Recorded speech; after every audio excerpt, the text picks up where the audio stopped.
मिरजेतील सालाबाद प्रमाणे सुप्रसिद्ध देवस्थान हजरत मीर साहेब दर्गा व दर्गा मस्जिदीत बकरी ईदची नमाज पठण संपन्न झाली आहे। नमाजनंतर प्रार्थना करण्यात आले। मुस्लिम बांधव एकमेकांची गाठीभेट घेऊन एकमेकांना ईदच्या शुभेच्छा दिल्या। तसेच पोलीस बंदोबस्त तयार करण्यात आला।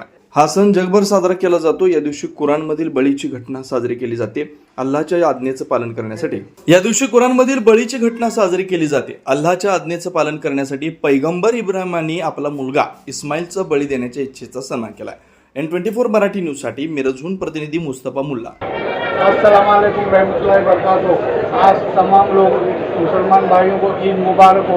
ईद का मुबारक का जो आज का कार्यक्रम है, आज दिन जुमेरात बकरी ईद मनाया जा रहा है और सालाबाद परमाने जिस बकरी के हिसाब से दरगाह मस्जिद में और दरगाह के मस्जिद में बराबर 9 बजे जमात नमाज पे अदा की गई है और सब भाइयों को ईद मुबारक।